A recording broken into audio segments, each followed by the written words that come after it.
Nagsisimula ang pelikula sa Silangang Aprika, isang maliit na bansang nasa hangganan ng Ethiopia sa Dagat na Pula. Ito ang huling kolonya ng Pransya sa kontinente ng Afrika, isang lupang nasa bingit ng kalayaan. Taong 1976, isang taon lamang bago tuluyang nakamit ng Djibouti ang kalayaan nito, at ang bansa ay nag-uumapo sa tensyon, apoy, at dugo. Isang tahimik na umaga, isang guro na nagngangalang Jane ang lumabas mula sa kanyang Land Rover at pumasok sa kanyang silid-aralan. Isinulat niya sa pisara ang petsa, Marso 3, 1976, at matiyagang naghintay sa pagdating ng kanyang mga estudyante. Samantala, sa kabilang panig ng bayan, isang grupo ng mga batang Pranses ang papunta sa paaralan. Isang malaking dilaw na bus ang humihinto sa karaniwan nitong hintuan, na minamaneho ng isang lalaking nagngangalang Franwis. Kabilang sa mga pasahero ang isang batang lalaki na nagngangalang Bernardo, na sumakay ng nakangiti. Pero iba ang umagang ito. May ibang lalaking sumakay sa bus, may dalang baril. Halos walang oras si Francois para gumanti ng isang sandata, isang lumang Max 1950 na gawang Pranses, ang itinutok sa kanyang ulo. Sa sandaling iyon, napagtanto niya na ang umagang ito ay magiging kakaiba sa lahat. Inutusan siya ng mga armadong lalaki na magmaneho ng bus patungo sa hangganan ng Somalia. Pagbalik sa bayan, nakita ng ama ni Bernardo ang nangyayari at desperadong sinubukang habulin ang bus, ngunit wala itong silbi. Sinunod ni Francois ang mga utos. Lumihis sa pangunahing kalsada at mabilis na tinahak ang mga bakanteng daan sa kanayunan patungo sa disyerto.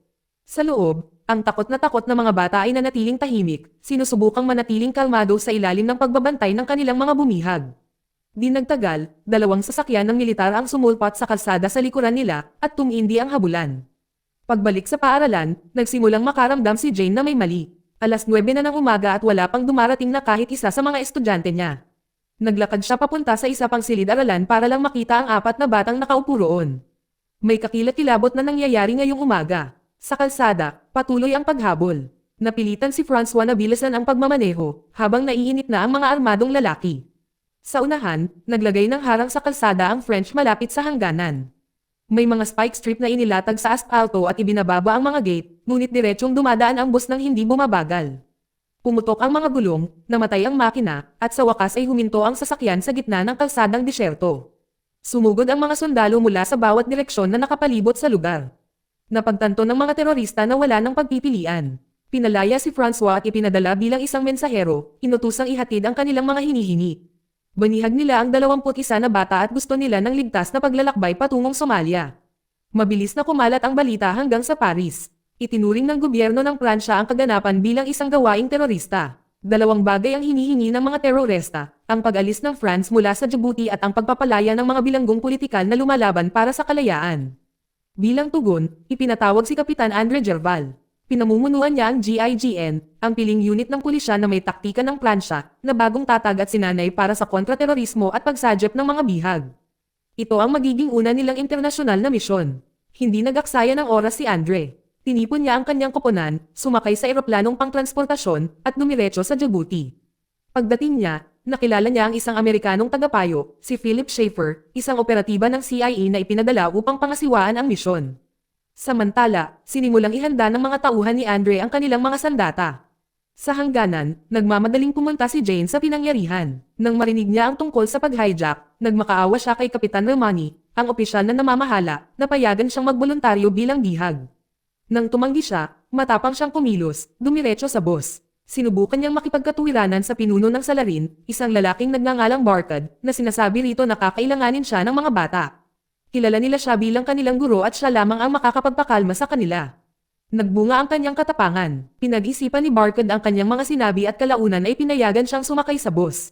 Sa loob, natagpuan ni Jane ang kanyang takot na mga estudyante at sinubukan silang aliwin, na nagbibigay sa kanila ng tanging pakiramdam ng kaligtasan na natitira.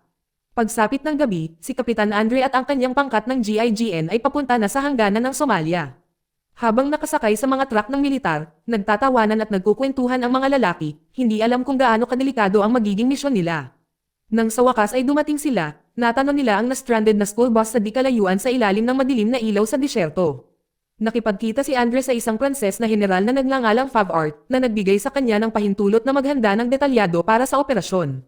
Samantala, sa loob ng bus, ipinagpapatuloy ni Jane ang kanyang tahimik na katapangan. Nanatili siyang malapit sa kanyang mga estudyante, sinusubukang ilihis ang kanilang atensyon mula sa kanilang takot. Inalo pa nga niya ang batang si Bernardo, na namamaga pa rin ng pisngi matapos sakta ng isa sa mga terorista.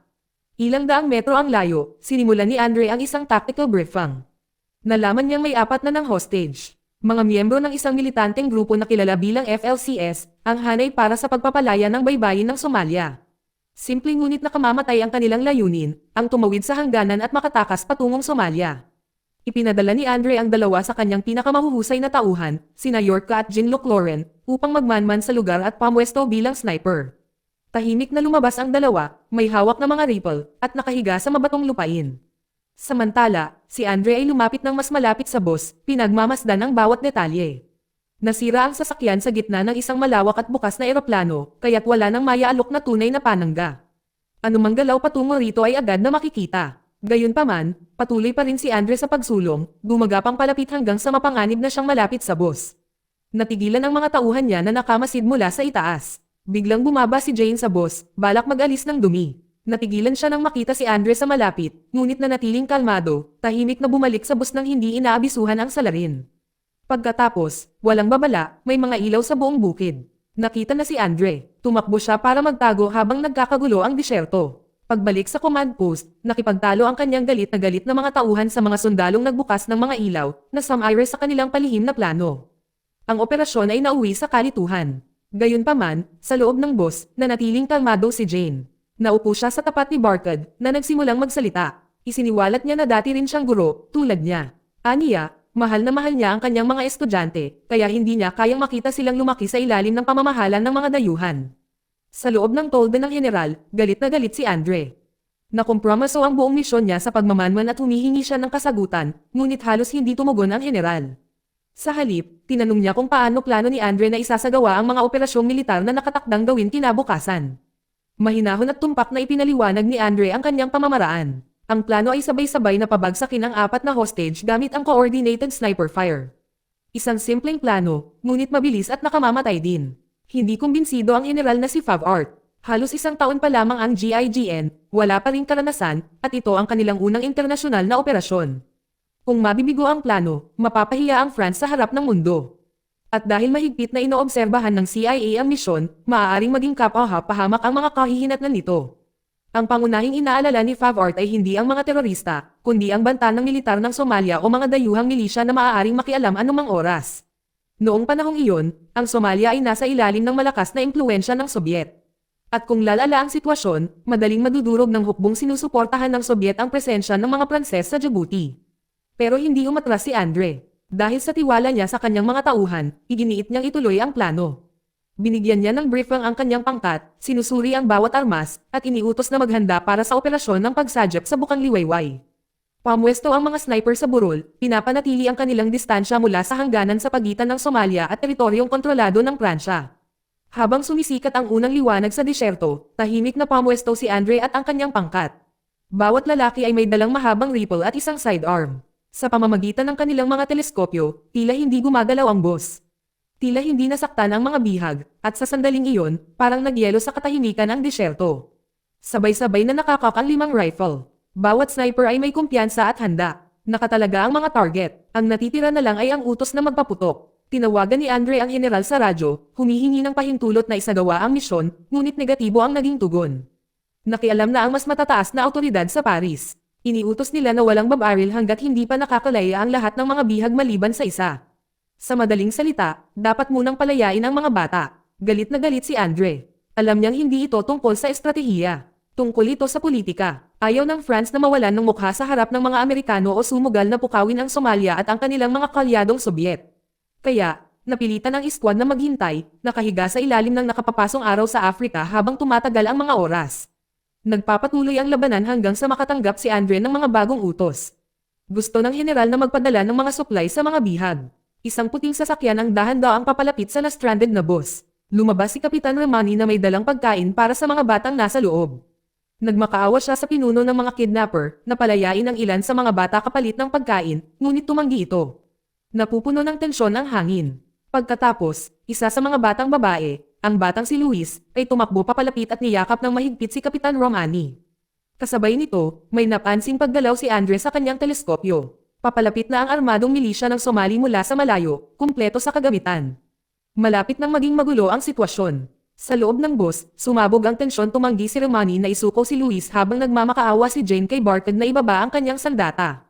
Sa mga burol, itinutuon ng sniper camper ang kanyang pagpuntirya na nakatutok sa ulo ni Barkad.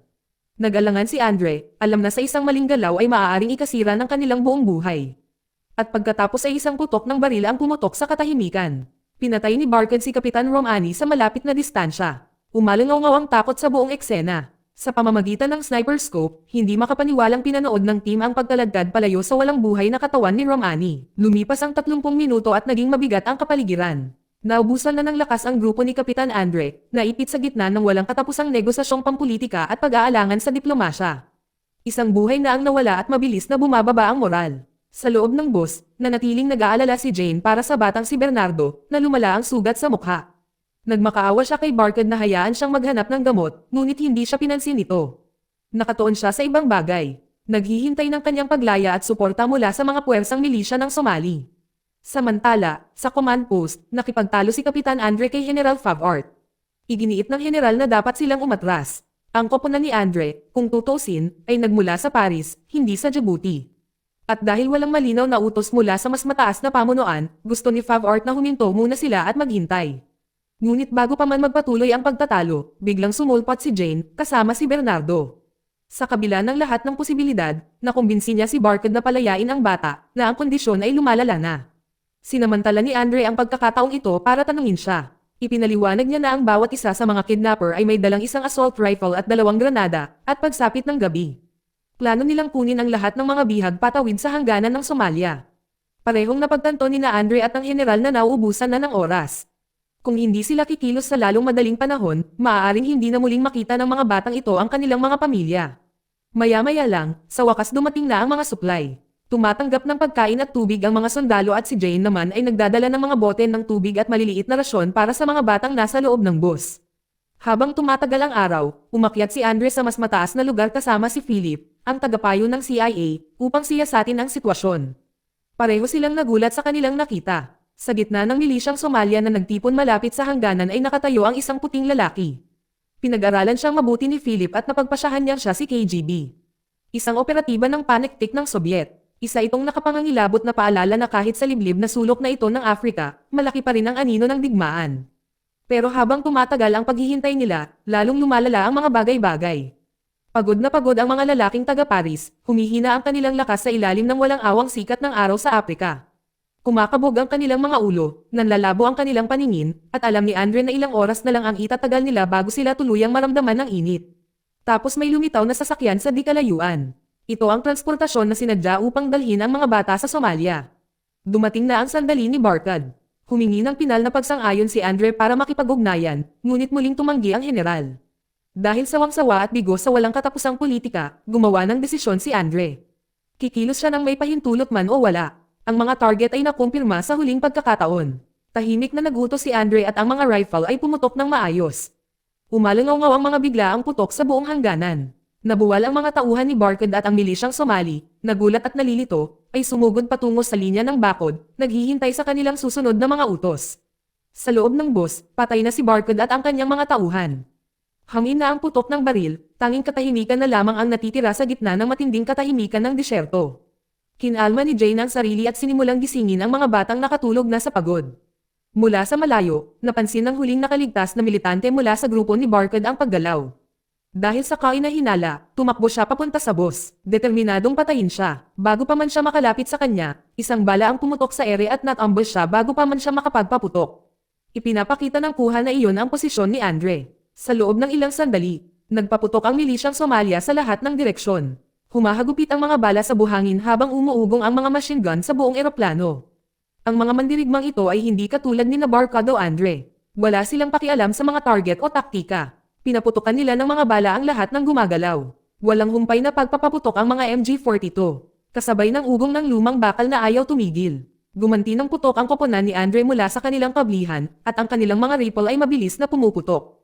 Nagtuon sina Lorraine at Camper sa pagsugpo sa mga umaatake, at dahan-dahan silang itinutulak paatras.